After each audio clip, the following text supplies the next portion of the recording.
Nani Janhvi Kapoor కాంబోలో cinema set అయింది అనే వార్తలు నెట్టింట్లో వైరల్ అవుతున్నాయి.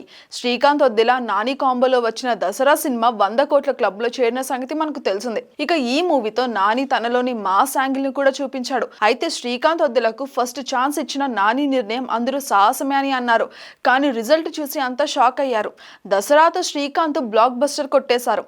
ఇప్పుడు శ్రీకాంత్ రెండో ప్రాజెక్టు కూడా నానితోనే ఉండబోతుందని తెలుస్తోంది. నాని చేతిలో ఇప్పుడు వరుసగా చాలా ప్రాజెక్టులు ఉన్నాయని చెప్పాలి. ప్రస్తుతం అయితే సరిపోదా శనివారం సినిమా చేస్తున్నారు. ఈ మూవీ కాకుండా బలగం వేణు, సుజిత్, శ్రీకాంత్, శైలేష్ కొలనులో ఇలా చాలా మంది లైన్ లో ఉన్నారు. బలగం వేణుతో ఆల్మోస్ట్ ప్రాజెక్టు సెట్ అయిందని అనుకున్నారు. కానీ చివర్లో తేడా కొట్టేసినట్టుగా కనిపిస్తోంది. నాని ఇప్పుడు హిట్ 3ని కూడా సెట్స్ మీదకు తీసుకువచ్చేందుకు ప్రయత్నిస్తున్నారు. మరోవైపు సుజిత్ సినిమా కూడా ఉంది. అయితే ఇప్పుడు శ్రీకాంత్ ప్రాజెక్ట్ కు సంబంధించిన అప్డేట్ అయితే వచ్చింది. ఇక ఈ ప్రాజెక్ట్ లో నాని సరసన జాన్వీ కపూర్ నటిస్తోంది అని సమాచారం. ఇక ఈ మేరకు నెట్టింట్లో వార్తలు చక్కర్లు కొడుతున్నాయి. మరి జాన్వీ కపూర్ నిజంగానే నాని సినిమాకు ఓకే చెప్పిందా లేదా అన్నది మాత్రం ఇంకా తెలియాల్సి ఉంది. అది తెలియాలంటే ఇంకొన్ని రోజులు మనం ఆగాల్సిందే. జాన్వీ కపూర్ ప్రస్తుతం రామ్ చరణ్, బుచ్చిబాబు ప్రాజెక్ట్ ఎన్టీఆర్ దేవరా సినిమాతో ఫుల్ బిజీగా ఉంది. హిందీలోను పలు సినిమాలలో జాన్వీ కపూర్ సందడి చేస్తోంది.